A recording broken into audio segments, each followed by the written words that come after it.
Hello, guys, and welcome to the Marigold Standard, your weekly audio source of all things Dream Star Fighting Marigold. I'm your host, Rob Goodwin, and I am joined by a slightly sunburnt Mr. Matt Turner. Matt Turner, we heard rumors that there would be a slip and slide. We heard rumors that there was going to be bevies. We heard rumors that there was going to be grilled food for days. How was Saturday and Black Sabbath's final gig? Rob Goodwin, I was mocked. I was made fun of. I was ridiculed because I decided to purchase a child slip and slide. Yes, a child's Yep. slip and slide for my parents' Back to the Beginning barbecue, where we had a projector set up. And we really didn't see much on the projector because it was light out. The concert started at 10 a.m. my time and it was really sunny. But we had a sound bar. We had the sound going. I had my laptop going. So if anybody wanted to see, you just go to the laptop. But as I purchased this slip and slide, my dad said, "Wow, you really purchased a slip and slide." My wife mocked me and said, "Yeah, the slip and slide says 5 to 12-year-olds. I'm 43, 135-pound max. I'm 204, 205, probably about the time the concert was over, probably about 207 with all the beers and burgers and whatnot." And I was like, you know what? I don't care because this is the biggest concert as far as what I like. This is the biggest concert, in my opinion. It is the greatest concert in the history of music. Again, for what I like, it was phenomenal. My expectations were high, blew it out of the water. Back to the Beginning, literally not only Back to the Beginning, it was the name of said show, as Ozzy and all the original members of Black Sabbath went back to their home of Birmingham, England, which is only an hour away from you, which I didn't know until I asked you last week. But Back to the Beginning for me, again, I watched this in my parents' backyard, which is my childhood home. They bought the house the year I was born, 43 years ago. This said house, same house in beautiful Old Fort, Pennsylvania, housed all the big pay-per-view events for us back in the 90s. Now, if you remember, it was WCW had one a month, WWF had one a month, and ECW had one every other month. So there was a lot of pay-per-views held in this household, and a lot of the old gang got back together again. Crazy Uncle Paul, he came back from Guam. He was in Guam for work. He showed up with a cooler full of beer. Did tell me, and I text you, did tell me why he was in Guam. He went to a vinyl record store to buy an album. And as he was looking up on the TV, they were watching Stardom in Guam, and he pumped up our podcast. So I thought that was awesome. Way to go, Uncle Paul! But cousin Frank was there. Jeff, he made an appearance. It was a great time. It was a phenomenal time as we were trying to get the projector set up to try to get some sort of visual on this show. We really just we weren't going to get it. But again, it was all about the sound. We noticed around 10:45, Anthrax was coming on. So Yep. as my dad was on the grill getting ready to make our breakfast of eggs and pancakes, I said, "Dad, Anthrax is coming up next. We need to have a beer." So we slammed a beer at 10:45 in the morning and then ate breakfast. After that, it was a lot of beers, a lot of shotgunning of beers. It got really warm out really quick. Put my bathing suit on, Rob, and I hit that slip and slide hard. Now, here's the funny thing, because I was made fun of by several people that I can't believe you're bringing a child slip and slide to this insane party you're going to have. Rob Goodwin, because it was so hot out. Not only did I enjoy said slip and slide, my dad's friend, who's in his 70s, he went down the slip and slide. Uncle Paul, in a full heavy metal vest, as if you think he was the next member of Zakk Wylde's Black Label Society, he went down said slip and slide. And because the sprinklers on the inflatable tube were going up, a lot of people dunked their heads in the water. So the slip and slide saved a lot of heat stroke and headache for a lot of people. But I was made fun of. I was made fun of because I think outside the box. Now, again, as far as the concert goes, wow. Unbelievable. Now, I got a peek at the set list the night before, or at least who was playing. I noticed most of these bands are 10, 15 minutes, and as you're ramping up towards your last 5 or 6 bands, they're going about 15, 20, 25 minutes. I was like, I wonder what this is going to look like. But as you know, Rob, and I don't know if any of our listeners did get a chance to watch said show, they would play one or two of their songs and then a Black Sabbath cover or an Ozzy cover, which was great because I know Ozzy has he just dealt with a broken neck and he has Parkinson's, and the guy can't really stand long. So you know that he's probably going to do 4 to 5 Ozzy songs, 4 to 5 Sabbath songs. You're going to get 8 to 10 songs of Ozzy and Sabbath. Yeah. So, like, I know he's going to end with Crazy Train and Paranoid. I've seen Ozzy enough times. I kind of know which way he's going to go. But I was like, man, there's certain songs that I want to hear that I don't think we're going to hear, like The Ultimate Sin or Bark at the Moon or Children of the Grave, which is my favorite Ozzy Sabbath song, period. I was like, I know we're not going to hear those. However, after the second band, I realized the whole thing is this is a massive tribute to Ozzy and Black Sabbath on their final concert. And it was, 1 or 2 songs, and then we would go to a Sabbath song or an Ozzy song. And before we hit the record button, it was crazy that Supergroup A did cover Perry Mason, which is so funny because I call that newer Ozzy, even though that's late 90s. Like anything after No More 95. Tears, anything after No More Tears, because he retired and then came back, and that Osmosis album was his first album after his first retirement. I always call that newer Ozzy. So me and cousin Frank were looking at each other like, wow, newer Ozzy. Nobody covers like the newer Ozzy. Mostly they cover Black Sabbath, and they'll cover maybe something off Bark at the Moon or Ultimate Sin or Diary of a Madman. But I was like, wow, newer Ozzy. But probably my favorite cover was Lamb of God, Children of the Grave. They absolutely smashed it. And then the next day they put something out saying, hey, if you have Apple iTunes, just type in Lamb of God, and we just released it there. So I've been jamming out to a lot of Lamb of God, Children of the Grave. I thought Metallica killed it. Slayer was unbelievable. 5 mosh pits opened up when Slayer opened up the skies for it to rain blood. Jason Momoa, I don't know if you've seen this. As soon as Pantera came out, he high-fived everybody, jumped into the mosh pit. It was mosh pitting with your fellow countrymen over there in England. He But was. as Slayer came on, I cannot tell you how many beers I shotgunned and went down said Slip and Slide. Literally the point where Amber's like, you're not even getting any of that beer in you. But it's like the Stone Cold thing. That's the idea. That's why the Slip and Slide is here, to clean up all the alcohol that I Absolutely. spent. But there was a ton of beers shotgun. There was Slip and Slide. There was great food had by all. Somehow, Rob Goodwin, I survived. I survived and made it to work the next day. But I think it's for what I like and the tribute that was paid to Ozzy and Black Sabbath. That's the greatest concert of all time, and it will never be topped. And again, Ozzy, who sat in a chair for 9 songs, sounded phenomenal. The band was great. Tony Iommi was great. Geezer was great. Obviously, Zakk Wylde crushed it as not only Pantera, but part of Ozzy's band. I thought it was the greatest concert of all time, and they raised almost $200 million for childhood cancer and leukemia. Unbelievable. Over 5 million people were streamed said show within the first 24 hours. Yeah, it was quite the show. Obviously, I am a huge Perry Mason fan, so hearing Hailstorm cover that was amazing. The excited text I got from you when Lamb of God kicked into Children of the Grave, because you were 5 minutes ahead of me. Because our stream buffered at the start and we couldn't get it like live. So you were 5 minutes ahead of us. So I knew about that. And that was fantastic. I thought Youngblood did a fantastic job of covering changes.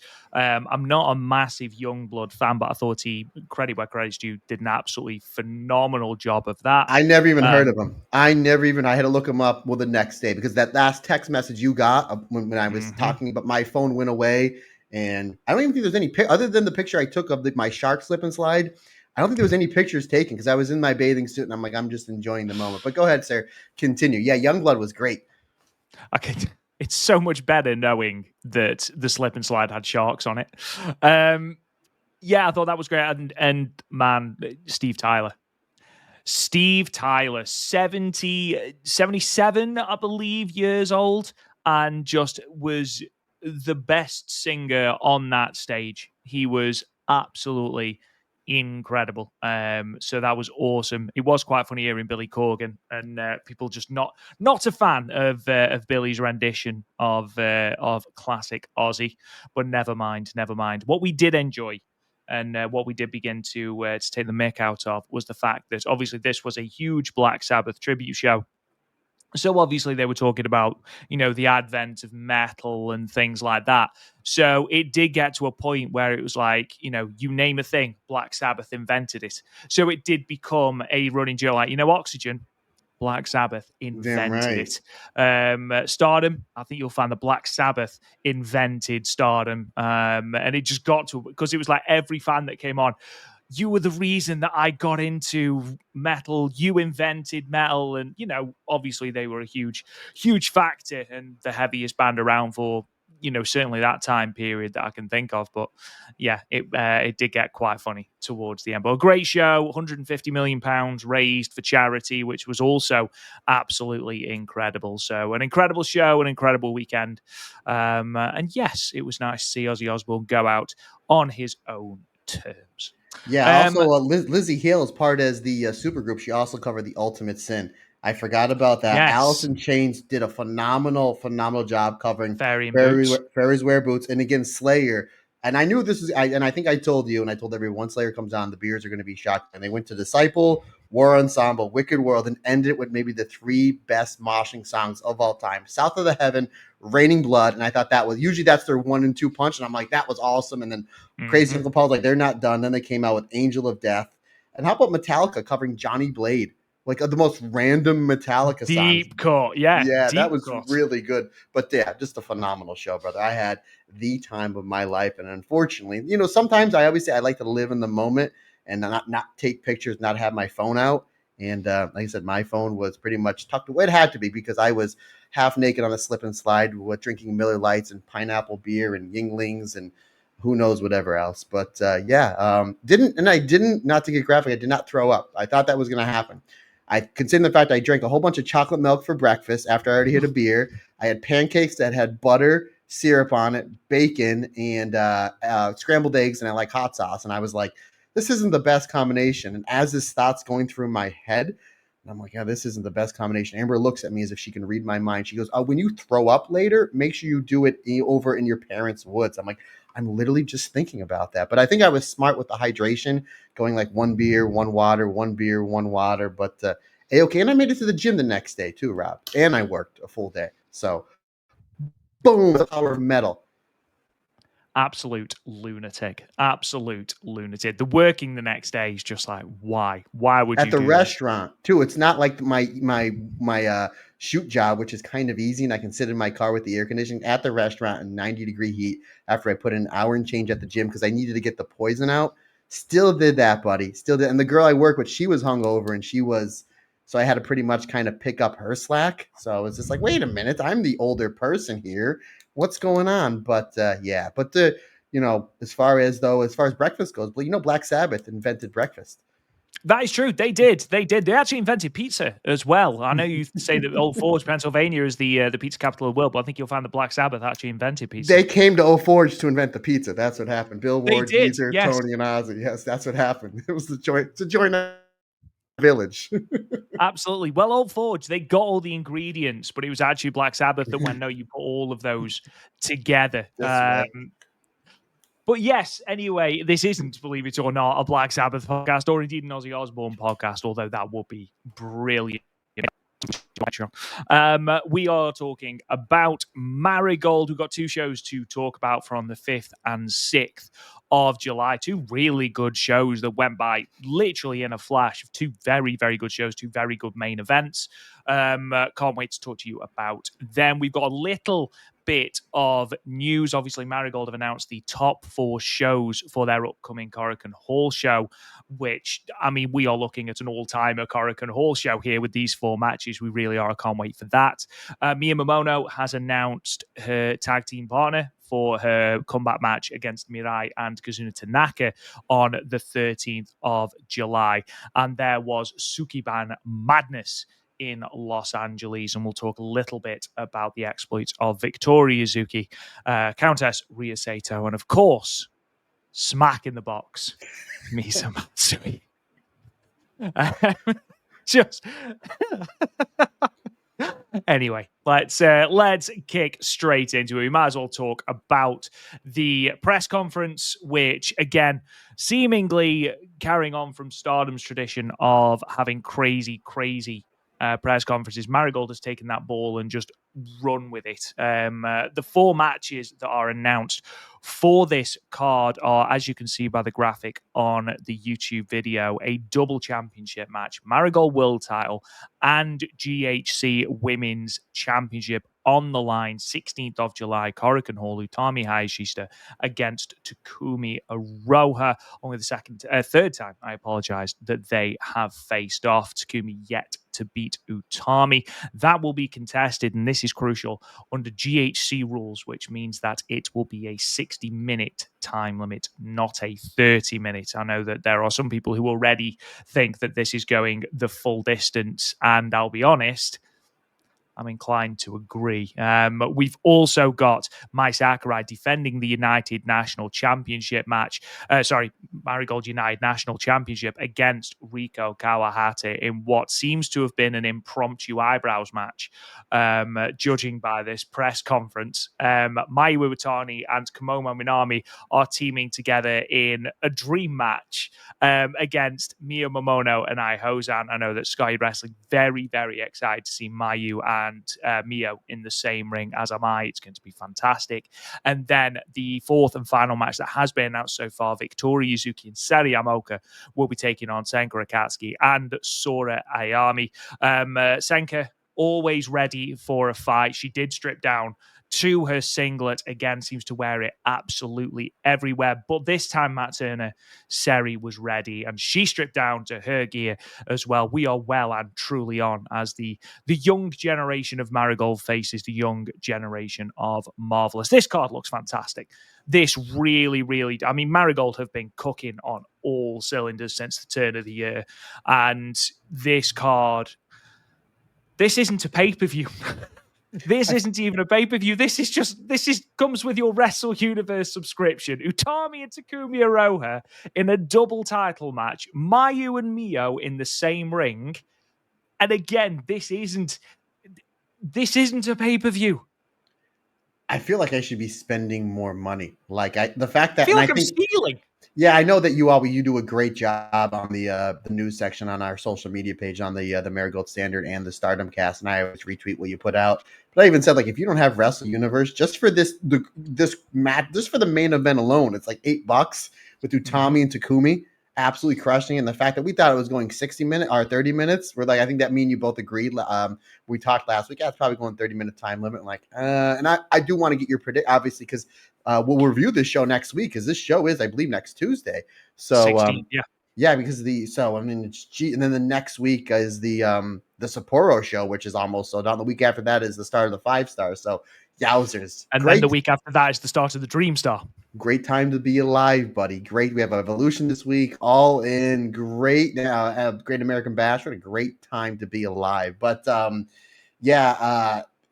mean, again, this match alone is worth your $8, whatever Wrestle Universe is, and then you're throwing in everything else and just all these great shows that's going on with Marigold and Marvelous and Tokyo Joshi Pro. I have to show love to Tokyo Joshi Pro because Rob decided to point me out last week about a little fumble I had on our TJPW fans. Don't worry, buddy. I might have something for you at the end of the episode. So, stay tuned, folks. But no, in all honesty, I mean, this show looks great. Like just those 4 matches that I believe as of us recording, those are the only 4 matches that are announced for said show, correct? Correct. Which again leads me to believe this main event is going long. And again, I want to get your input because now it's 60 minutes, which we haven't seen a Joshi match go 60 minutes. Oh, geez. I think since the All Japan days, right? Because I don't think Stardom's never had. Their longest one was the 43-minute match with Utami and Shuri. I don't know if Gay Japan has anything go over 60 minutes. Not unless it's like one of those crazy gimmick matches. Like I remember Chikara did a match that was like 4 days long because they did like a weekend of shows and it started like match 1 on like a Thursday and it ended on Sunday. But you know what I mean. But I mean, just crazy stuff there. And you did mention something that I glossed over, that Scotty Wrestling likes Mayu Iwatani. I did not know that. Big breaking news, Rob. Nobody gets the news like you do, buddy. You really know how to source things. There's that. And of course, perhaps a even more little-known fact, I think he's quite fond of Sadi. But that again, I know. I don't know. I don't think he's made that explicit. I cannot confirm or deny. But no, this Marvelous versus Marigold stuff's absolutely fantastic. I mean, they're hitting it out of the park. Like I don't think again, we obviously know who Takumi Roha is going into this rivalry because of her work in Stardom in the past. We know that she's great, but like we knew nothing really much of Sanka, not much of Ihozan, not much of Sora. Magenta I've seen quite a bit because they have done really good work the past few years as singles and tags. So, but I mean, Marigold's doing a great job getting us more acclimated with the Marvelous stuff. And again, it was a genius decision by the people that run Wrestle Universe. Was like, let's just put Marvelous on the Wrestle Universe site to go with everything else. So I thought that was, so now we have the ability to watch Marvelous and cover it on Tak Joshi if need be. But this card looks great again, partner. I mean, I've been wondering this. Let's get into it. Last week when we thought this was a 30-minute match with Utami and Takumi, we thought it was going the TLD because it's double title match, Marigold and GHG. And we figured, they'll just go 30 minutes. We've seen them go time limit draw before. They went 20-minute time limit in the 2021 5-star, and then they had a rematch in a no time limit match. I think went like close to 31 minutes back in the fall of 2021. So we figured they'd go to the 30-minute time limit. Now, my friend, what is your prediction? I mean, let's get into it. What is your prediction for this match coming up next week? Because now we got a 60-minute time limit draw. And I don't know which way that my prediction is going for this, other than the fact that I'm super excited to watch it. I imagine that there will be a promotion that's done a 60-minute time limit draw. I don't know if Seedling did one. I know that obviously we had quite a few in All Japan. I know that there's an infamous one, Kyoko Inoue versus Manami Toyota back in 995.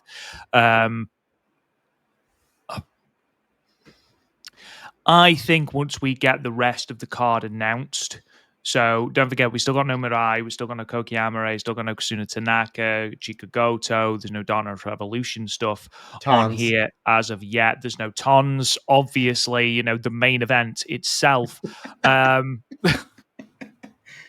I think if it's just 2 8-woman tags or even a 10-woman tag or something like that, I think we could be looking at a 60-minute time limit draw. Now, you could go the way they went with Syuri and go the double knockout, which I think is another viable option. I don't think we see a winner here. I don't think there'll be some sort of schmaz or anything like that, but I do think it will be some sort of double knockout or something like that. I do think they're going 35, 36 plus. They could go the full hour. I don't think there is a single Joshi fan anywhere that would begrudge Utami versus Takumi Aroha for an hour of their lives. These Marigold Hurricanes tend to go around 3.5 hours. And you look at the remaining matches, Mai Sakurai and Riko Kawahata, that's, you could get that done in 13, 14 minutes. Those two are very, very good. So you don't need any more time than that to tell a story. I think that will be a Mai Sakurai title defense. Moves her up to 6 title defenses with that pure white belt, by the way. Mayu Iwatani and Komomo Minami versus Miya Momono and Ai Hozan. Can we just talk about the rub that Komomo Minami is getting at the moment? It does seem like Mayu Iwatani has taken her under her wing, and she's going to benefit so much from this. And we talked about this when Mayu made the jump.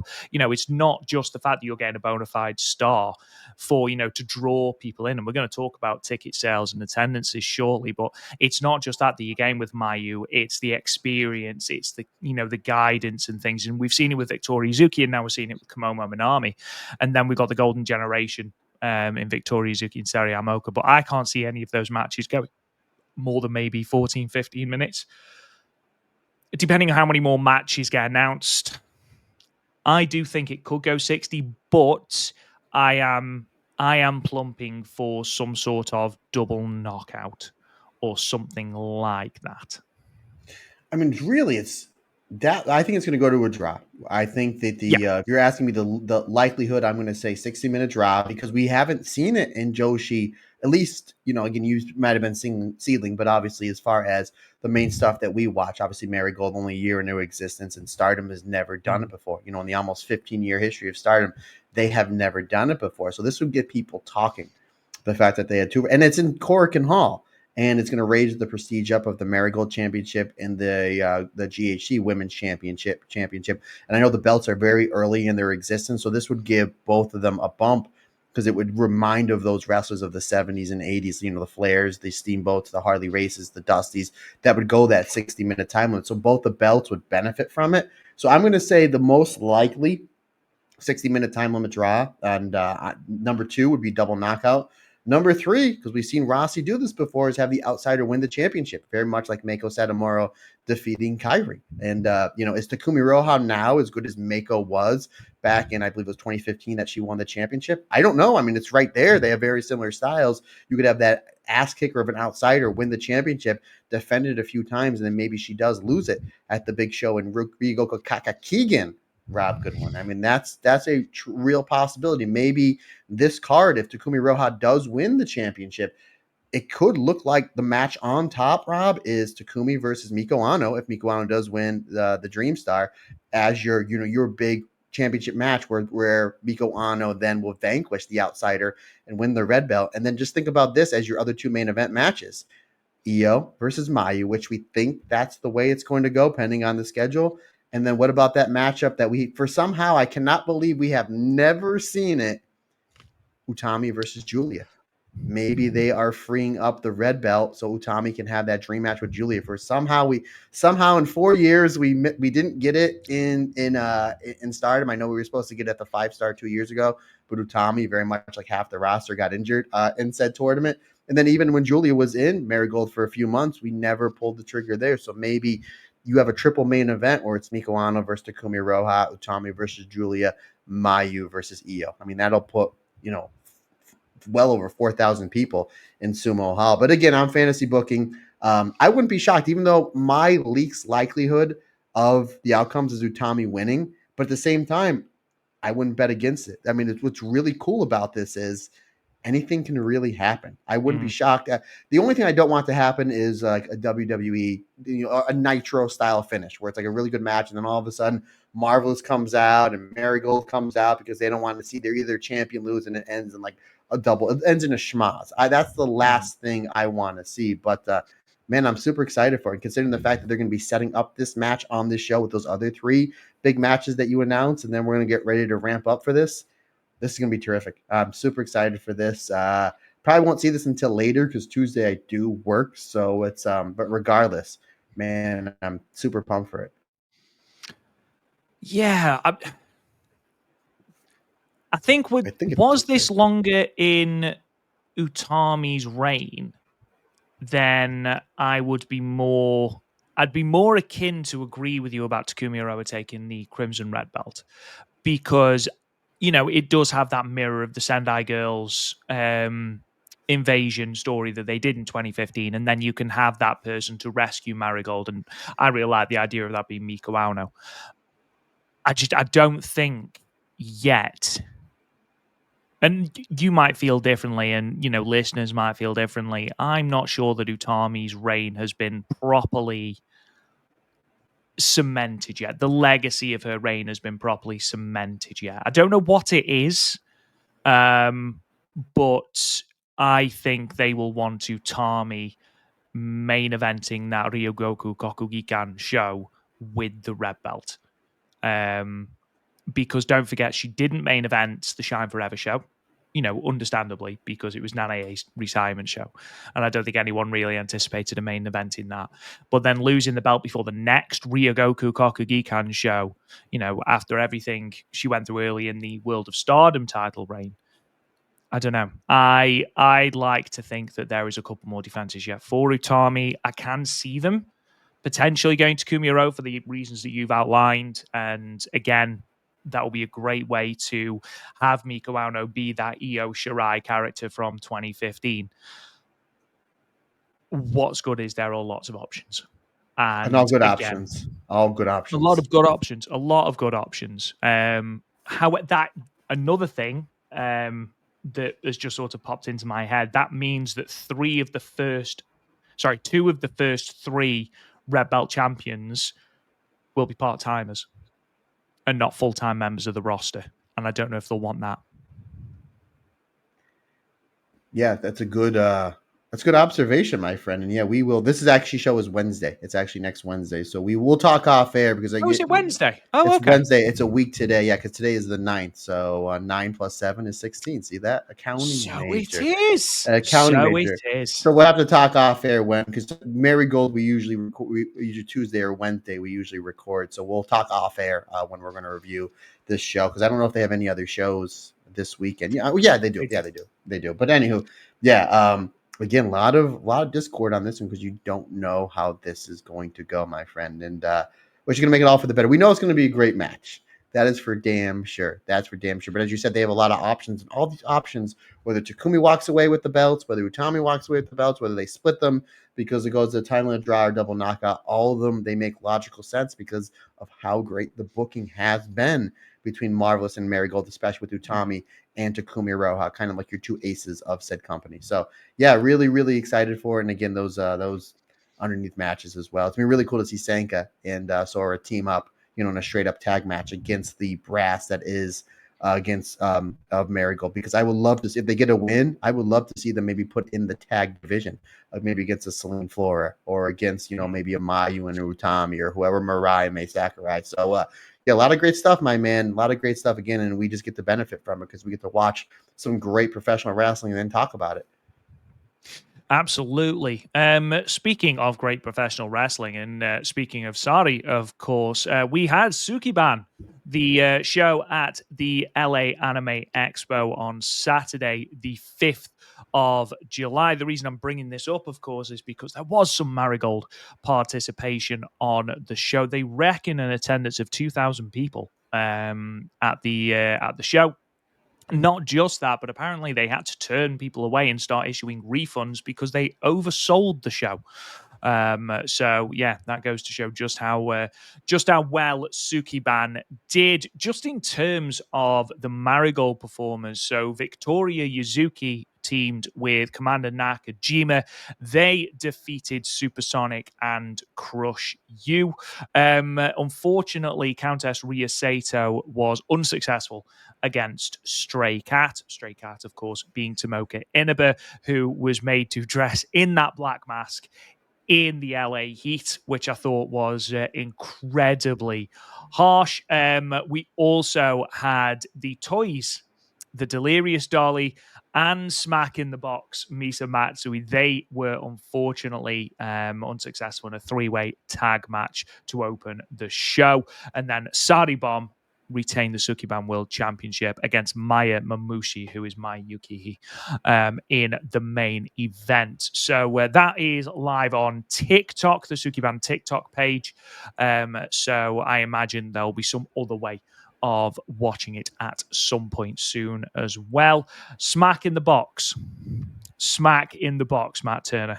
Done. I'm thinking about Chain, Man in the Box. They should do the toys versus the taunts. Like, how hasn't anybody figured that out? Now, who is the other obviously, we know who Smack in the Box is. Who is the other? Who is the other person in said tag team? Delirious Dolly.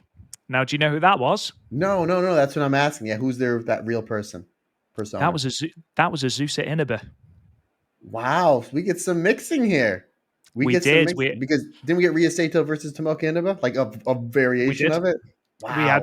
We had Tomoka Inaba on there. We also had Kiori Oniyama on that show. Obviously, Sari on that show. There was quite a lot of crossover on this show. Wow. Good for you. Good for Sukiban. Bringing the masses together. Bringing the masses together. Very much like how Black Sabbath was able to reunite Guns N' Roses and Metallica this past weekend after their big kerfuffle about 30 some years ago. Sukiban is just putting smiles on face. Or do you think maybe it's because Fukin may or may not Fukin Deathbin there, and that's what really brings everybody together? I think it's more that Black Sabbath invented Sukiban. Yeah, right. You're damn right. Hole in the sky. Just a quick one then. So Mia Momono's return match has been announced for Shin-Kiba First Ring, 13th of July. Ironically, the day after Marigold's show at Shin-Kiba First Ring on the 12th of July. Against Mirai and Kazuna Tanaka, Mia Momono's partner has been announced to be Senka Akatsuki, who seems to be absolutely everywhere at the moment. And I am all here for it because, goodness gracious me, we have a very special rookie in Senka and what reaction she gets.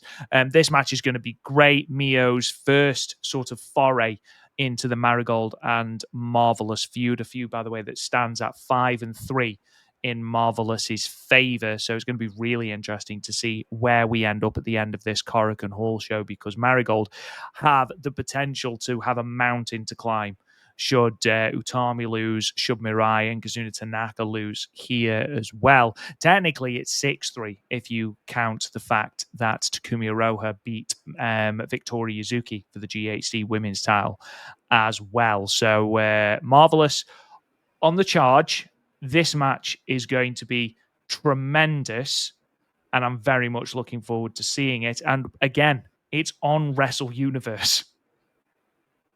This is part of Marvelous, right, Rob? I'm looking at this graphic here, and okay. That was my question. Yeah, we thought when we talked about this, I'm like, oh, it's going to be Oka, Bob Bob Boma Banana, and then it was like, oh, we didn't, but it's Senka. I'm like, oh, I shall take that. Yeah, she comes back from this injury, and it's like as soon as she comes back, it's like, here are all my matches. I'm like, yes. All right, like literally making up for lost time. She Absolutely. is very, very busy. Yeah, this is going to be great. And again, you get all this great wrestling on Wrestle Universe for like $8. Like just absolutely absurd, just insane. And yeah, again, just excellent stuff. Again, this is something that we'll be talking about more than likely over here on the Marigold Standard. Maybe something we'll be covering over on Talk Joshi as well, or maybe both, because why the heck not? But yeah, just some really interesting mixing of some of the Joshis. Again, Mirai usually teams with Mei Sakurai. Kazuna Tanaka usually teams with Victoria Yuzuki or Utami as part of King's Journey. But hey, we'll take whatever we can get. But yeah, really, I love tag team wrestling. I love Joshi wrestling. I love great wrestling in general, and that's what we're getting a whole lot of over the next, not only this next week, I think this next year. I think we're pretty well set up with some great wrestling from across the globe, partner. But yeah, this I'm really looking forward to.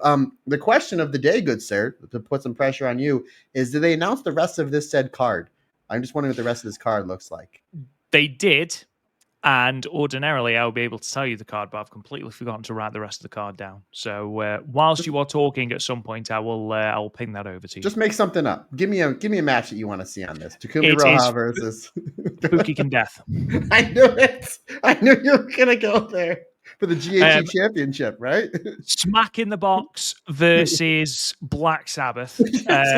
Bill Ward. Absolutely. Well, we saw that Bill Ward was still in shape when he took his shirt off. I don't think anyone needed to see that, but there we are. It's probably very warm in Birmingham at 10:30 at night. Anyway, let's move on and talk about Miku Aono's homecoming show on the 5th of July, night 10 of the Burning Desire tour. The announced attendance inside West Kawago in Saitama was 488 people, a number reported by Marigold to, in fact, be a sellout. As I mentioned before, this is Miku Aono's homecoming show, her second for the company. The first that she had, if you remember, was at a place called Esquire Isanuma, which was in Saitama. Yes, I've completely mispronounced that and butchered it, but there we go.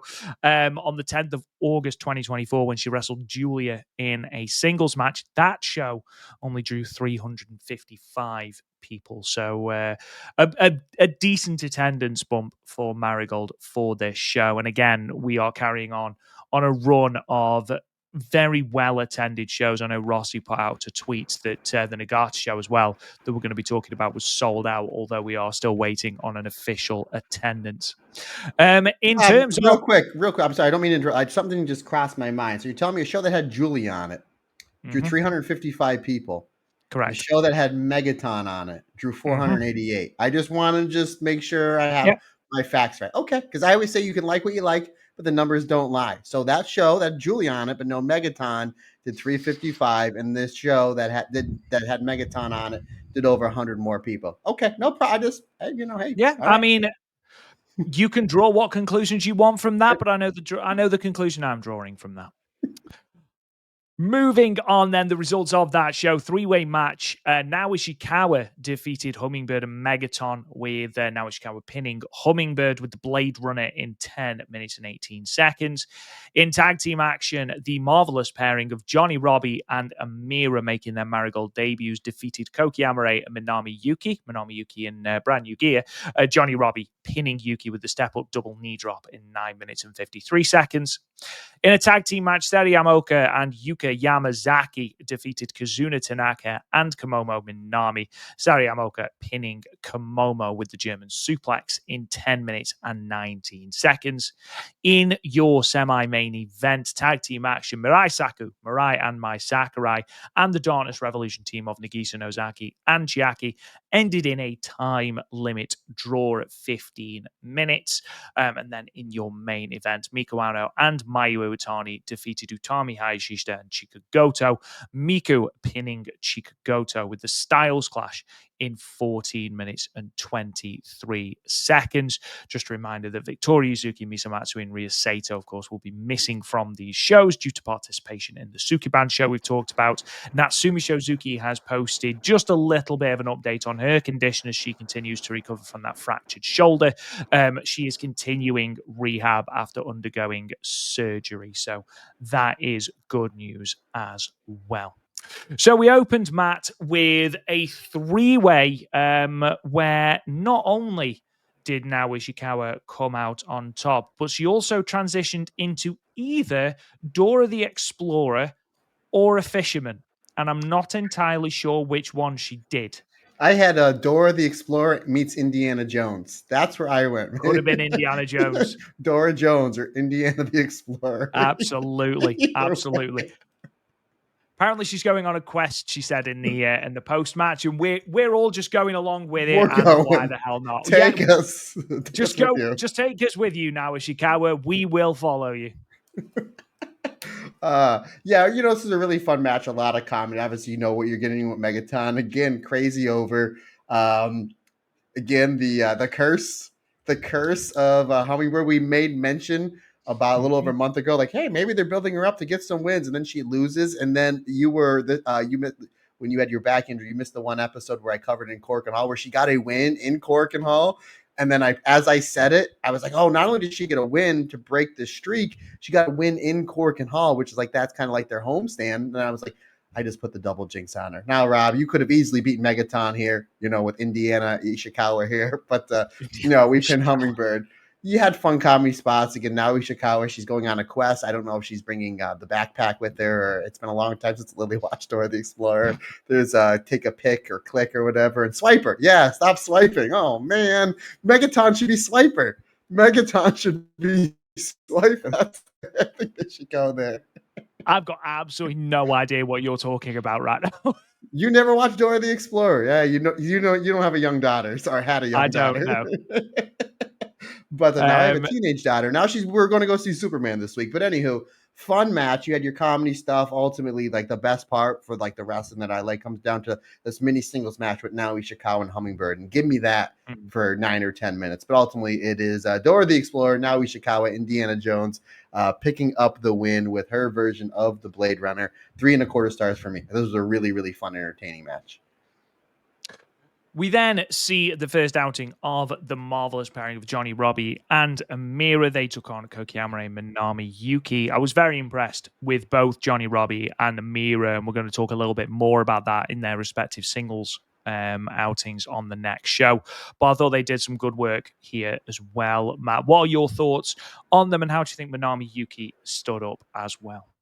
Minami Yuki, obviously, new gear looked great. Koki Amare, again, we made mention in the last few shows that, the ring rust is pretty much gone. She is getting 5-star ready. And we're expecting big things from her to have a big round, not only in points, but for some really, really quality professional wrestling, because her aura is off the page. And Johnnie Robbie, I've seen a little bit of. Amira, I don't think I've seen anything of, and I was really impressed with them. Not only in their singles matches, again, which we'll talk about in the next show, but as a tag team, I thought they worked out well. And again, loaded tag division in Marigold.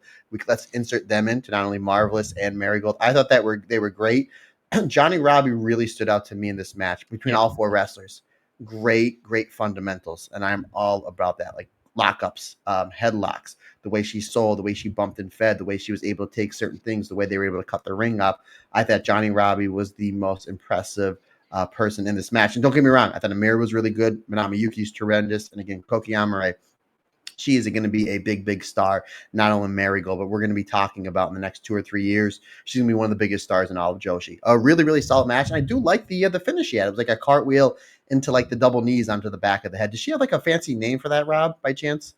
Not as far as I'm aware, no. Okay. If anybody knows, please let us know. Please let us know. But 3.5 stars, really great stuff. I thought they gave enough time, 10 minutes, right around 10 minutes to tell their story. And I want to see more. And I tweeted out as soon as I watched this match that I want to see more of Johnnie Robbie and Amira in Marigold on more of a full-time basis. Again, I know they're wrestling for Marvelous, but hey, sometimes you need your cake and eat it too. Which Black Sabbath did invent cake, Rob. They did give Ozzy Osbourne a cake at the end of the show. But 3.5 stars, excellent stuff. I was thoroughly impressed, again, with all the wrestlers, but especially Johnnie Robbie.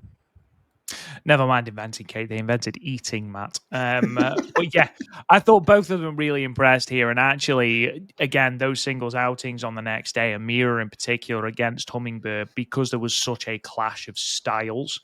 Because, Hummingbird, they make a big deal of it being very quite enigmatic and stuff like that. I thought that Amira's power played really well off of Hummingbird's more high-speed Superfly styling. So we'll talk about that a little bit later on, but I thought both of them paired off really well with Manami Yuki and Koki Amare here. We then had, again, another clash of the young Marigold generation, Kazuna Tanaka and Komomo Minami, Seriyamoka and Yuka Yamazaki. The Mad Dog of Naniwa, or the Naniwa Mad Dog, Yuka Yamazaki. I'm going to be talking a little bit about her again in a moment, and you'll see why in a moment. Paying tribute to the Steiner brothers, Matt. Yeah, they did the old Steiner Brothers pose, which I thought was really, really cool. You made mention a little bit ago about Komomo Minami kind of getting the rub. I think they're going to have big plans for her post 5-star. We know we're going to get a lot of shining stars coming out of the not 5-star, excuse me, Dream Star. We're going to get it because Komomo Minami did keep saying 5-star Grand Prix, so that's on her post match interview. So that's got on the brain for me. But there's going to be a lot of great wrestlers that we're going to be pointing to after the Dream Star Grand Prix. And obviously, Komomo was not in it, but I think that she's going to be somebody that they're going to look to do more with, put her in position for that. Anytime I see Kazuna Tanaka on one side of the ring and Seriyomi Yoka on the other side of the ring, I get real excited because these two have great styles. With the amateur style of Seri and that submission background of one Kazuna Tanaka, it just works. It works so well. And again, these two, their combined age is like 37, 38, if that. So it's like, that these two are going to be wrestling across the ring from each other from a long, long time. And it's going to constantly get better, not only in ring, but drawing wise as well, because they have really great chemistry. Again, Komomo Minami, she's fantastic. And even Yuka Yamazaki, only, maybe 10, 11 matches in. She's somebody that is really finding her place early on into this Marigold roster. Really excellent stuff and a really great finishing sequence with Seri and Komomo Minami, with Seri getting that deadlift German suplex for the win. I had this one at 3.5 stars. Rob Goodwin, I'm going to throw a question at you. Again, we know that Yuka's only a few matches into her career. What faction do you think that she fits in well with over here at Marigold? Is it King's Journey? Is it the Ladyship? Is it Darkness Revolution Army? Where do you think? Where do you think that she goes? Is it Mayu's version of Stars? Which we need to. What should we call Mayu's version of Stars? Moon? Since Moons. yeah. Don't We have call it moons. well, with Queen's Quest, and then we have Queen's Quest. Now it's turned into King's Journey. So Mayu's Stars would be Moon or Clouds. Well, I mean, what do you think? Clouds. I don't know. Where do you think she's just going? Just Hontai. That'll be fine. It's funny you should bring this up, actually, because I'll sort of feed this into the next match. So we had a time limit draw between Mirai Saku and Darkness Revolution next. And post-match, Chiaki said that something big is happening for the Darkness Revolution on the 12th of July, which is their Shin-Kiba show, which is going to be live on Wrestle Universe. And I think, obviously, with the ousting of Megaton, with Bozilla now in Stardom, and with Gigaton seemingly MIA, they need another member. And I think the perfect person to bring in is Yuki Yamazaki. Wow. Look at that. I transitioned that, didn't even know. And now obviously Misa You Matsui did. being smack in the box. So that's, you never know when she's she's stuck in the box. Exactly. And you could call the tag team, I don't know, Smooker or Smacker or something like that. That was as good as my Clouds reference. They can't Jesus all be Christ. winners, buddy. They can't all be winners. They really can't. But there is an inherent aggression there with Yuka. And I do think she would fit very, very well, especially with the likes of Nagisa Nozaki, with that edge, with that heel edge. And it separates her off from the, even more so from Yukamomo Minami, from Yuminami Yuki, from all of those sort of, very baby face characters. I think Yuki Yamazaki is something different, and I think she would fit in perfectly with the Darkness Revolution. Now, I might be completely wrong, and they might turn Rhea Sato. I don't know, but I wouldn't be surprised if it's Yuki Yamazaki that turns and joins Darkness Revolution. Oh, I guess we shall see, sir. So we have a very interesting week coming up next week for Marigold with the Corkin show, with the possibility of maybe somebody turning heel or a new member of the roster. Maybe they take somebody from Marvelous and have them go to the Darkness Revolution Army, almost as like a satellite member. The possibilities are endless, sir, and we shall stay tuned. As far as this match goes, I mean, you have two of the best tag teams in Marigold. Obviously, Mai Sakurai and Mirai, the first Twin Star champions. They won the first Twin Star Cup. Obviously, Nagisa and Shaki, they work really well together, especially as kind of your big and number one actual heel tag team. The heels, they get the jump early on, only for Mirai have to fight back. Mai Sakurai's submission game has come a long way in such a short amount of time. The way she transitions the arm bars into the cross arm breakers, and how she gets into obviously the STF. I mean, she's a really great underrated submission wrestler. Excellent stuff with her and Nagisa Nozaki. I mean, these two have been instant chemistry, pretty much since like the first Marigold show. But a match that I would like to see, once the actual brackets are announced, or not the brackets, once the fields are announced, I hope Mirai and Chiaki are in the same bracket, because they have really great underrated chemistry. Like with Mirai starting to fire up on Chiaki, and then Chiaki kind of bending or breaking the rules to get the advantage.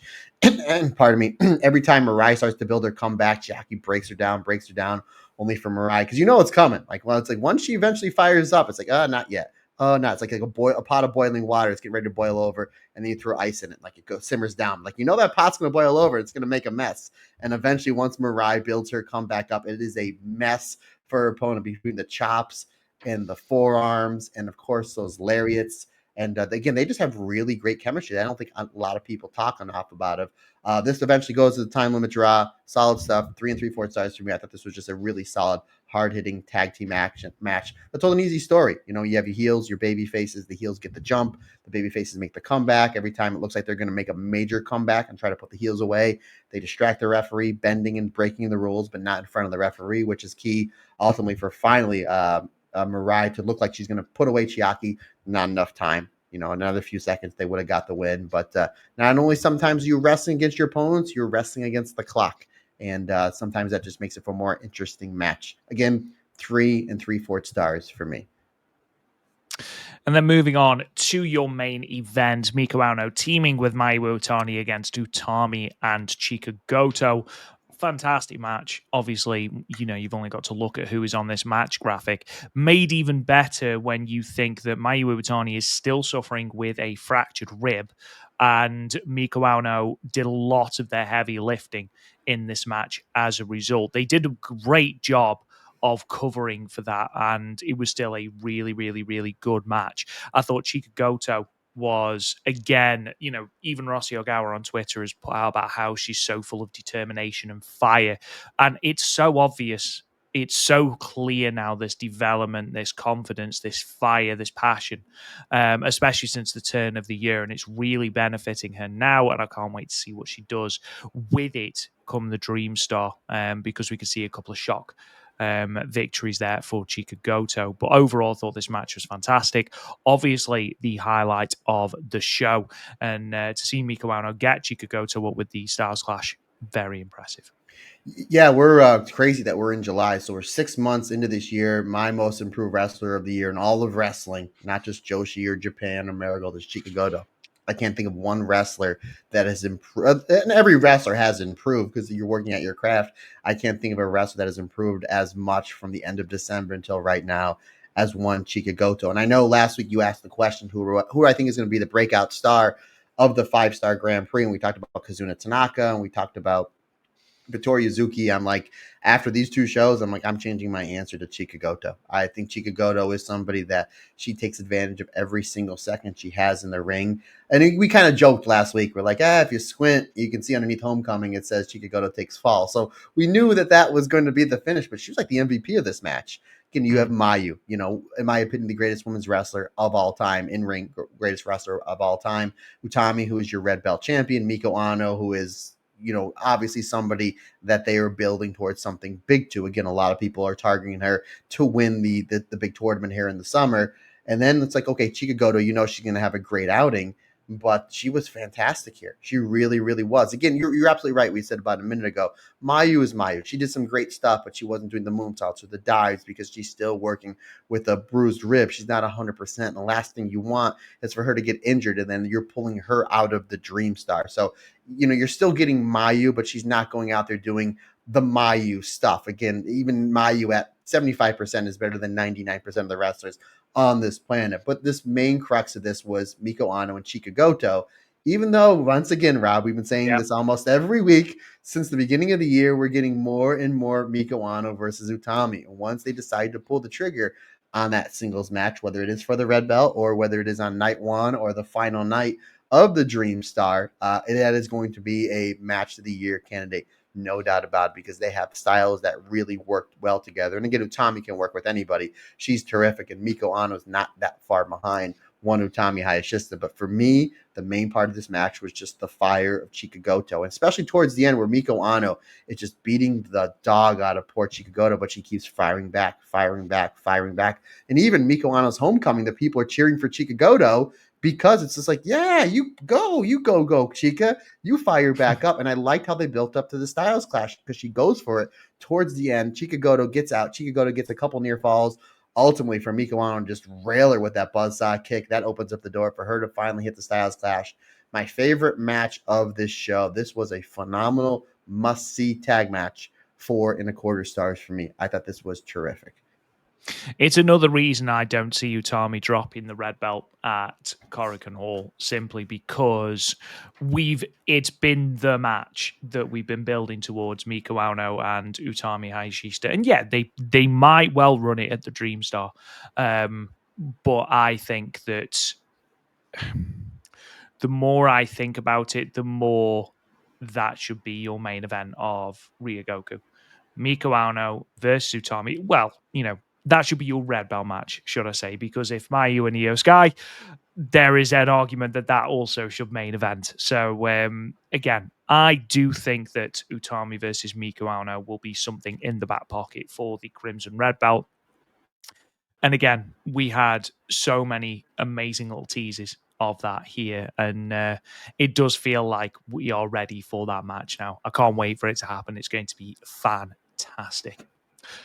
Let's move on then to the second of the two shows that we are going to be talking about. The following day, Sunday, the 6th of July, the 11th night of the Burning Desire tour from the Niigata Higashi Ward Plaza in Niigata. Now, obviously, as I mentioned before, there has not been an attendance number confirmed. However, Rossi Ogawa did tweet out that it was another sellout, making the 5th and 6th of July back-to-back capacity shows.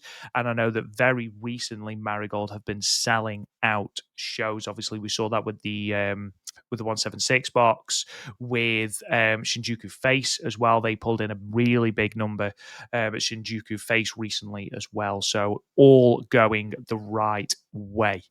In terms of your results, they are as follows. Singles match, Amira defeated Hummingbird with an impressive one-armed powerbomb in 7 minutes and 56 seconds. Another singles match, Johnnie Robbie defeating Nao Ishikawa with a step-up double knees in 7 minutes and 19 seconds. Apparently the quest ended there. Tag team action, the Darkness Revolution team of Nagisa Nozaki and Chiaki defeated Megaton and Kazuna Tanaka. Nagisa Nozaki submitting Megaton with a rear naked choke in 10 minutes and 25 seconds. Megaton holding on for a gargantuan 2 seconds before submitting. Tag team action then in your semi-main, Goki Amare and Miku Aono and the team of Seriyama and Chika Goto ended in a time limit draw at 15 minutes. And then in your main event, Utami Hayashishita, Mayu Iwatani, and Kamomo Minami defeated Mai Sakurai, Mirai, and the Nano Mad Dog Yuka Yamazaki, with Utami pinning Yamazaki with a German suplex in 13 minutes and 56 seconds. Just before we get into these matches, I think we need to shout out these graphics, because the graphics game recently in Marigold has been absolutely stellar. And I don't know if this is a Wrestle Universe thing or if it's the team in Marigold, but especially these last 2 shows and then the upcoming one for Shin-Kiba have been absolutely tremendous. So excellent stuff there, Matt. Yeah, it really looks like, maybe because I just watched Avengers Endgame the other day, and which is my all-time favorite movie for any Matt Turner trivia buffs out there. And it really looks like these graphics. It looks like that they're on the way to try to find the stones for the Infinity Gauntlet. Maybe that's where Naomi Ishikawa is going. Maybe she's on a quest to find the Infinity Stones. We haven't seen them since 2018. There you go. That is what's happening. There it is. That's what we're sticking to. Rob, again, we mentioned Stardom sold out, what, like 5 shows in a row, something like that. Mm-hmm. And when did they turn Megaton babyface? About 5 shows ago. We know that again. You're adding 2 and 2 and getting 4, my friend. I mean, there is only one answer to this, and of course, the answer is Megaton's face turn. Maybe we've been thinking about Ryogoku all wrong. Maybe that's Megaton's crowning. Oh yeah, you're right. Maybe do we do Rhea Ripley versus Megaton, and that's where she beats Rhea? Because I think Rhea is going to beat. Unfortunately, we'll talk about more in the Stardom cast. I think Rhea is going to walk out of Evolution. But yeah, because Rhea Ripley's the biggest star in women's wrestling. Then after this one, we will double crown Megaton. So absolutely. Yeah, there you go, Megaton press. You know what I mean? So there it is. I mean, from the second rope as well. Like, there's no kicking out of that.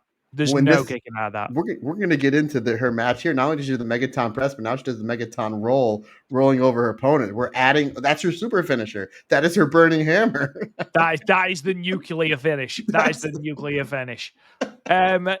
Before we get to the joy of the Megaton match, Amira versus Hummingbird, I thought both of these singles matches were really, really fun. Again, similar to you, I didn't know a great deal about Amira coming into this show, and I thought she really impressed. Again, I thought her style meshed really, really well with Hummingbird, and she sort of had that power to Hummingbird's speed and athleticism, and the finish was done very, very, very well with Hummingbird trying to get in that triangle choke and Amira literally just powerbombing her way out of it and getting the win. I thought it worked really well. I thought it was a great opener. And again, if this is, a partnership that we're going to be revisiting over and over with Marvelous and Marigold, I would love to see Amira and Johnnie Robbie, as you mentioned before, doing more and more in Marigold, because I thought they were fantastic, did really well.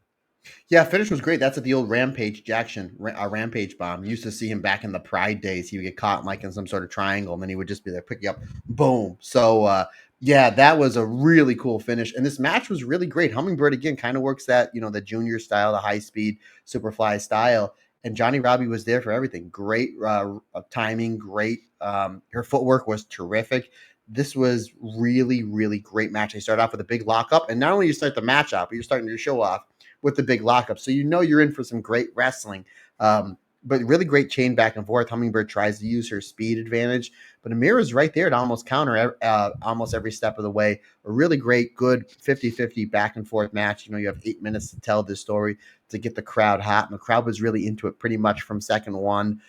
Really good, some hard-hitting action as well. Hummingbird has some really great strikes. Her strikes are something that's really underrated, a part of her game, and Amira did a great job feeding, bumping for, and then firing back up. And then it looked like Hummingbird was going to put her away, Rob, with that triangle choke, but ever so close. But Amira just picks her up and just drops her right on the head with a Rampage bomb.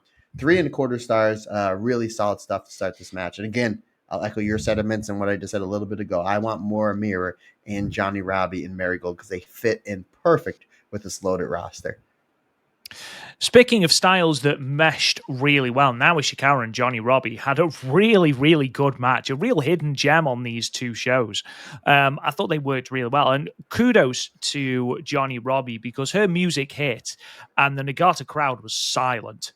Like there was no reaction at all. And by the time the match was over, they'd really, really, really come round to her. And that's because of how good this match was and how good a wrestler she is. I'd love to see more of it. I'd love to see more of her because, again, I thought she worked really, really well with Naomi Ishikawa. It's matches like this that make me just wish that we'd just stick with Naomi Ishikawa as Naomi Ishikawa because, again, yes, okay, she's probably never going to win the Marigold World Championship, but she's a really solid undercard babyface that you can really, really root for. And the crowds love her. Like the crowd in Niigata were fully, fully behind Naomi Ishikawa in this match. Yeah, I mean, she's really over, pardon me, in Korakuen Hall as well. If you remember those matches Yeah, with she Nanae is. Takahashi, she's crazy over. But maybe she just likes doing the comedy stuff, like fake Tam. Mm. Like, it's funny, you know what I mean? And it has its place. And then, when she's allegedly Gigaton, part of the Tons, it's funny, has its place. Her going on a quest as Indiana Dora the Explorer, funny, has its place. But I would rather serious, straight up professional wrestling now Ishikawa because, and again, she's great at those comedy things. And considering the fact that she's kind of maybe doing 4 different characters and they all kind of work for her, that just goes to show you what a great professional wrestler that she is and what a great, just, almost actress she is. The fact that she can kind of pull all those little things off. But I'm in agreement with you. I think majority of the fan base are in agreement. We just want now Ishikawa, the straight up ass kicker wrestler that she is, because she's a phenomenal, phenomenal wrestler. You're absolutely right, Rob. I mean, this was great. My only one problem, little over 7 minutes. For a show that was less than 2 hours long with 5 matches, you could have given this one 10, 11, 12 minutes. And I think it would have been right around the 4-star mark. I still had it at 3.5 stars. Again, very much like match one. Really good back and forth.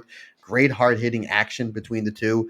Just some excellent stuff here. Like now Ishikawa really taking Johnnie Robbie to task and Johnnie Robbie really being able to fire up. Again, this was a really good 50-50 style match, but ultimately Johnnie Robbie, I like how she works in that Kamagoye, almost like the Kota Ibushi style where she gets the double wrist lock and then throws the knees. She builds that up really well in this match. Now is able to roll out of it and really fires up some big strikes onto Johnnie Robbie. Johnny, again, great job feeding, making the strikes look even more brutal than they already are. Eventually, though, she goes back to it. She hits the Kamagoye, and that opens up the door for her to hit those double knees to the back of the head of Naomi Ishikawa. 3.5 stars. You're absolutely right. A hidden gem in said match. I would just love to see this go a little bit longer, which again is just a testament to how great these two wrestlers are and how they had instant chemistry in what is probably, not unless somebody knows something more than me, probably their first singles match they've ever had because they really had instant chemistry as soon as they locked up. Yeah, they haven't faced each other before.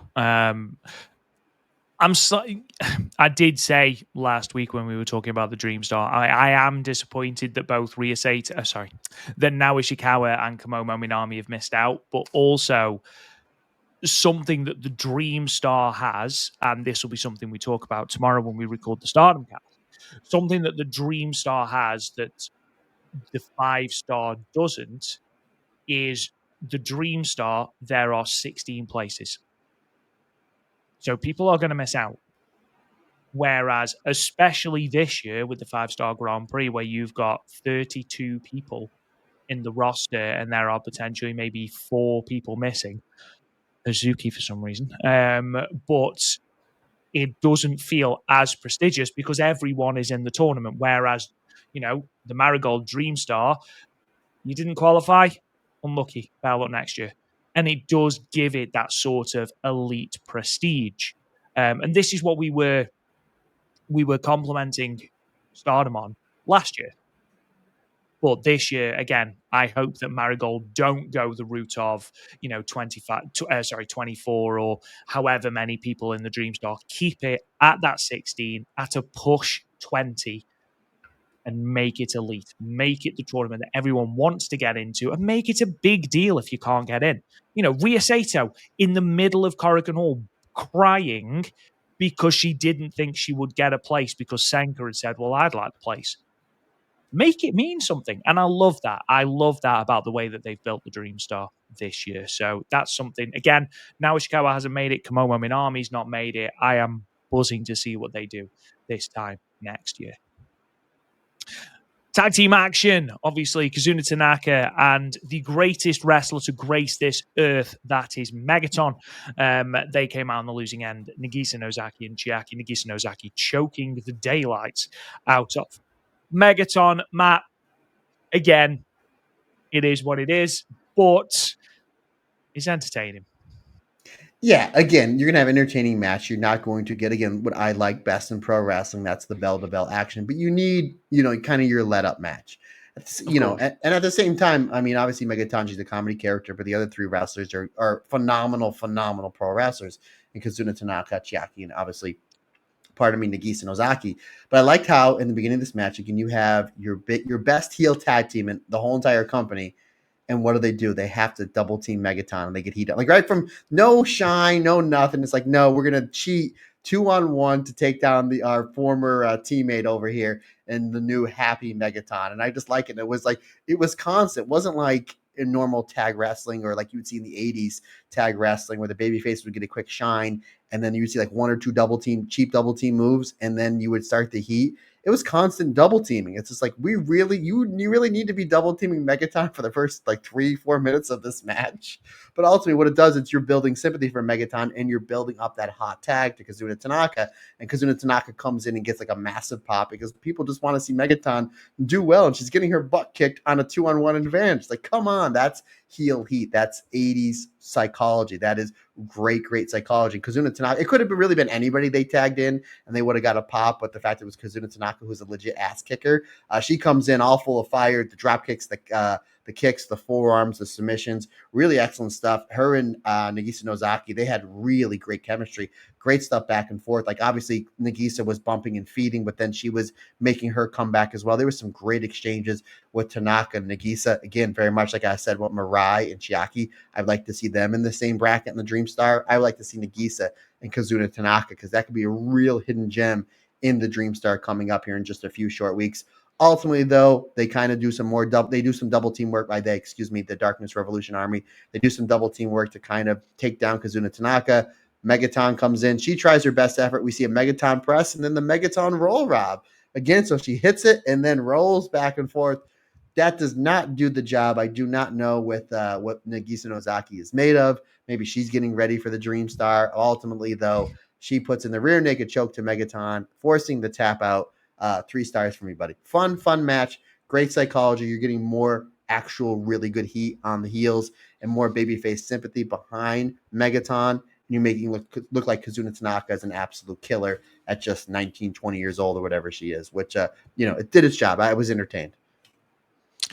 Moving on then, Miku Aono, Koki Amare, Sari Amoka, and Chika Goto getting a time limit draw.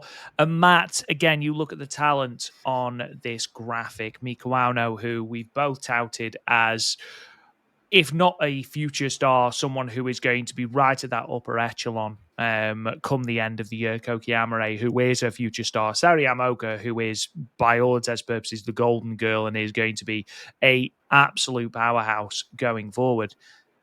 Yeah, I'm talking about Chika Goto. Because again, the performance of Chika Goto. Is she the best wrestler in this match? No, absolutely not. And I think it would be folly to try to be. However, is she the most captivating in terms of her passion and the determination? Yeah.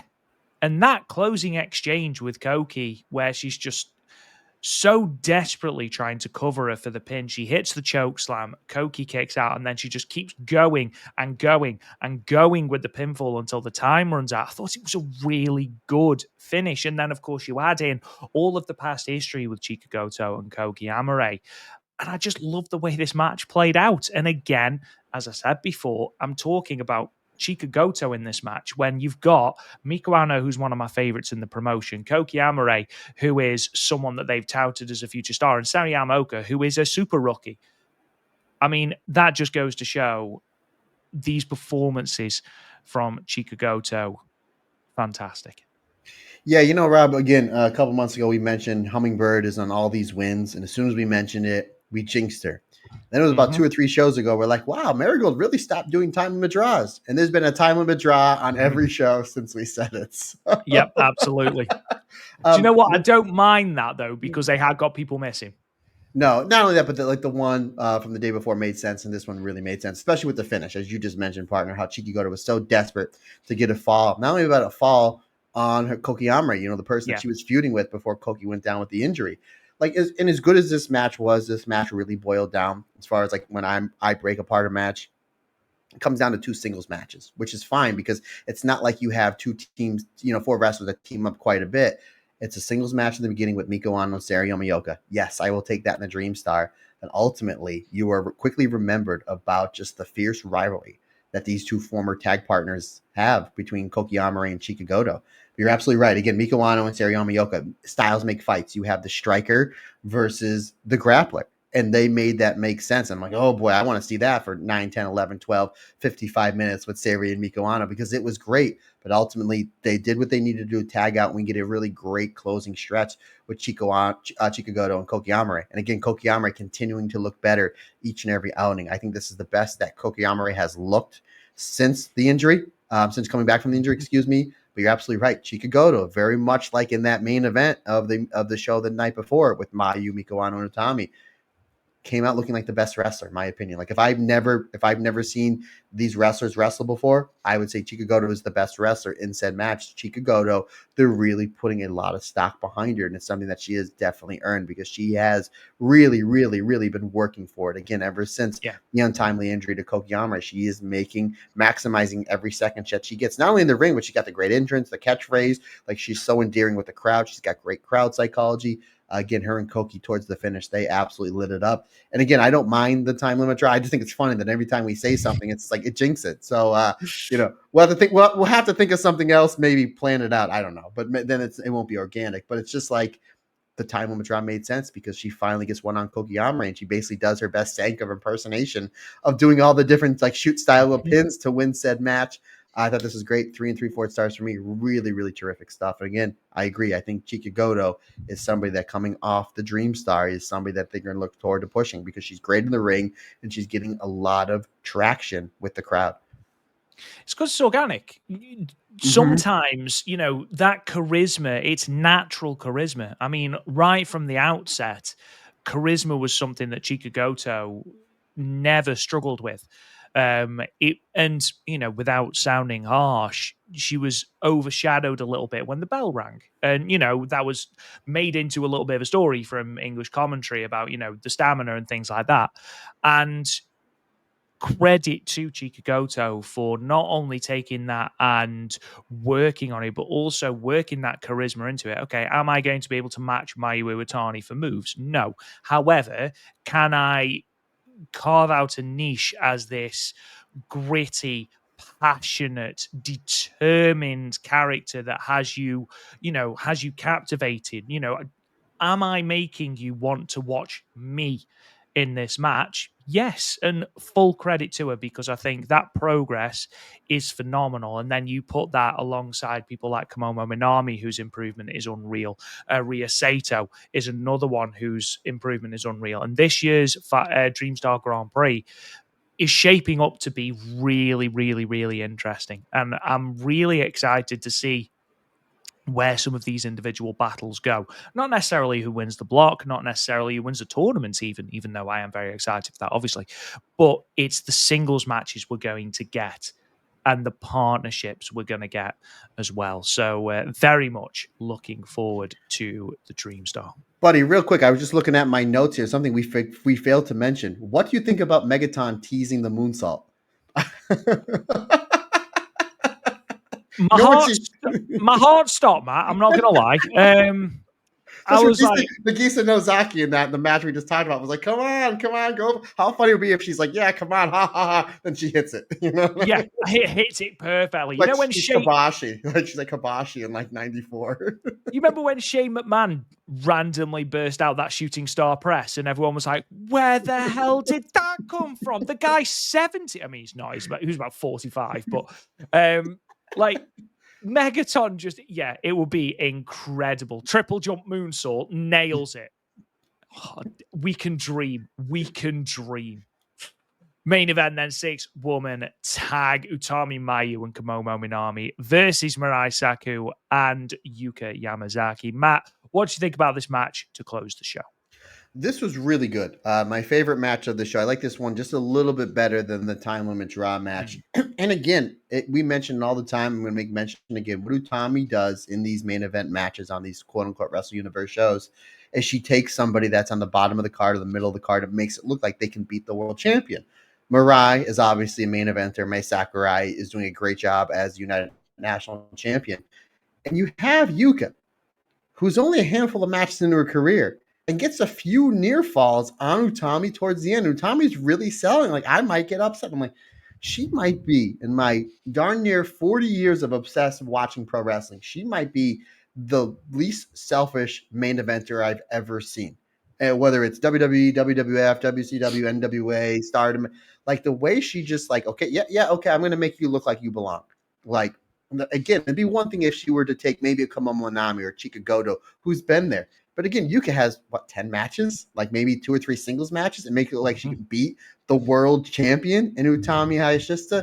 Again, you got to give all. I say it all the time. I'm going to continue to say it because wrestling can be a selfish business, and Utami Hayashishita is the exact opposite of that. She does business the right way because who knows, in 2 or 3 years that could be a major match for Marigold. So again, Utami just does a great job elevating everybody in the match. With that being said, obviously, again, you have main eventers Mayu, Utami, Mai Sakurai, Mirai. They were terrific. But you made mention at the start of this episode, Komomo Minami. They're definitely doing something with her. And the fact that she didn't qualify for the Dream Star, but there's a reason why they put her in this position. She could be the project coming into the fall, going towards the end of the year, which again is great. And then it could be like her quest, very much like maybe Naomi Ishikawa. Maybe they go on the quest together, and their quest is to build themselves up so they're shoo-ins for this tournament next year. Again, it's always really cool seeing Mayu and Utami on the same team because they were two of the pillars in Stardom from 2020 until they respectively left, in 2024 and in 2025. But you never would see them tag because obviously Utami was in Queen's Quest. Mayu was obviously the leader and founder of Stars. So you've never seen it. So we've seen it a few times since Mayu's been in Marigold. I'm like, oh man, that's just really cool. Two of the best red belt champions of all time. It's like really cool to see them on the same team. Mayu was great here, don't get me wrong, but obviously, again, she's not doing the moonsault. She's not doing it. She's protecting herself. But you're still getting Mayu. She still did the double wrist lock, springboard, arm drag thing that I still have no idea how she does. It just looked great. But she did a great job highlighting Komomo Minami, opening up the door so she was able to get enough really good stuff in. We got a little back. We rewound the clock back about 2 months to some great Mirai versus Utami exchanges. You're like, oh, I remember they were building to maybe the most violent match in the history of pro wrestling. The chops, the forearms, the lariats, great stuff there. Sakurai and Utami, excellent stuff there as well. Ultimately, like I said, really great stuff with Utami making Yuka Yamazaki look like that she can beat the world champion. Ultimately for Utami to hit the deadlift German suplex, putting away the rookie. 3 3/4 stars, almost 14 minutes to tell their story. Everybody got enough stuff in. Really great stuff here. Yeah, absolutely. Couldn't agree more. Two really, really, really good house shows as we get towards the business end of the Burning Desire tour. Of course, Corrigan Hall coming up on Wednesday, as we now know, not Tuesday, because that's how dates work. And also this Shin-Kiba show as well, which is coming up on the 12th of July. I'm just going to whip through this card then. So we open with the singles match, Hummingbird versus Megaton. We've then got a 3-way. Do not sleep on this match. Kazuna Tanaka versus Komomo Minami versus Naomi Ishikawa. Ooh. Do not sleep on that match. Mayu Iwatani and Koki Amare versus Minami Yuki and Chika Goto. Another really good match. The 6-woman tag that YouTube viewers can see on the screen. Utami Hayashishita, Mirai, and Seri Yamoka against Mai Sakurai. Chan Yota returning to a Marigold ring. And Yuka Yamazaki. And then what is currently slated to be your main event according to the Marigold website, the Darnish Revolution, Smack in the Box, Chiaki, and Nagisa Nozaki. I will forever call her Smack in the Box now. Miku Aono, Victoria Izuki, and Rhea Sato. Now, obviously, with that currently being slated to be the main event, and with Chiaki teasing something big happening for the Darnish Revolution at Shin-Kiba, and obviously this show being live, I'm really intrigued. I've already said that I think Yuki Yamazaki might be the person who joins. Could it be Ria Sato? After all, she already does have a sort of heelish nickname in the Black Diamond. I hope not, because she's lovable, and I really don't want that. But there's no, I mean, after they turned Saya Kamatani stardom and it was successful, I'm happy for anyone. I'm happy for anyone to turn heel. We're just happy. We're just happy to watch some wrestling. People. Yeah. You know that Black Sabbath, they were the original heels of rock and roll, technically. They were. They actually were. They actually built Shin-Kiba first ring. It's weird. So yes, that is this Saturday. Bloody hell, we've got some shows on the 12th. Saturday night's main event, this Marigold show that's live, and then Texas All In as well. Bloody hell. That being said, we've also, as I've mentioned, got the Corrigan Hall show on Wednesday. I don't know when we are going to record. Next week, it might be a case of us having to do the Stardom cast earlier and do this one later so that we can accommodate both the Shin-Kiba show and the Corrigan Hall show. Keep an eye on social media, and we'll let you know how we are going to do that. But Matt Turner, there is one thing and one thing only left to do on this episode of the Marigold Standard, and that is, of course, to gaze at Julia. Our gaze at Julia, it wasn't much of a gaze. It was just about a minute video package of Julia doing half the video package, like a vignette, half in English, half in Japanese, which is really cool because you can just see her English constantly getting better, just basically showcasing the carnage, Rob Goodwin, that she has left in the ring. So even though not much of a gaze at Julia, Rob, we did have one of our loyal listeners ask me if I can plug something on the show, and I'm a man of the people, so I will do that. So, okay. On December 13th, the Premier League invites you to watch Sutherland lay the smackdown on Newcastle's candy ass. So that's what I was given. I'm sure you can probably figure out in about 2 seconds who sent me said thing. And they even said they were going to send me this fancy blue jersey that has a W88 on it. So there you go, folks. So there is...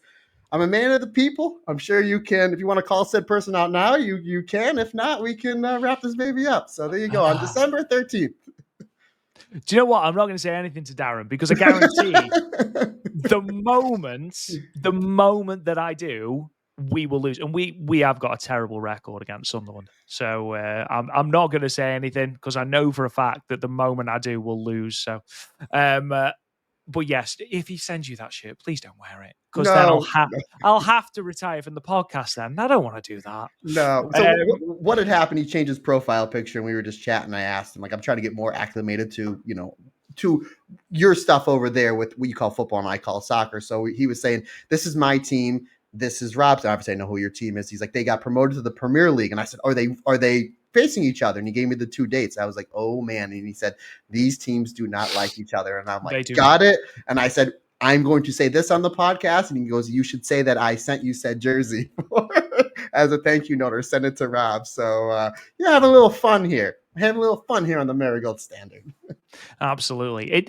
Honestly, it's hilarious, the banter that they have between the two teams. It mainly centers around the airport, to be perfectly honest. That tends to be the thing that people argue about. Anyway, that being said, ladies and gentlemen, that does bring to an end this week's episode of the Marigold Standard. We'll be back next week, obviously, and keep an eye out for the Stardom cast as well, which will be dropping on Friday on our free feed. Thank you to everyone for listening. We really do appreciate it. If you haven't already subscribed, if you could consider it, that would be fantastic. We are everywhere. Just check us out on the podcast app of your choice. If you could leave us a comment and a 5-star review, that really helps us out as well. Check us out on Patreon, patreon.com/the Stardom Cast, where you can get all of these episodes early and ad-free for as little as $1 a month. You can also check out all of the news, reviews, archived episodes, histories, stats, and all of that good stuff to do with Marigold, to do with Stardom at www.talkjoshi.com. And find us on social media at Marigold Podcast, unless it is Threads, Instagram, or Blue Sky, in which case it is Talk Joshi. You can also find me on Twitter at Real Rob Goodwin. Mr. Matt Turner, sign us off, good sir. Folks, questions, comments, suggestions. The best way to get a hold of me is on AOL Instant Messenger. My name is Smack in the Box. No, best way to get a hold of me is on Smack the underscore the box. all in capital letters, the box with 10 X's. No, the best and fastest and easiest way to get a hold of me is Matt Turner OF on either the Instagram and or the Twitter. Or if you want to shoot me an email, that's perfectly fine. The email address simply is the stardomcast22@gmail.com. Folks, that's going to wrap it up for another fun-filled episode of the Marigold Standard. We greatly appreciate your support. Can't do without you. It's like I always say, it's just not my podcast. It's our podcast because we're all together.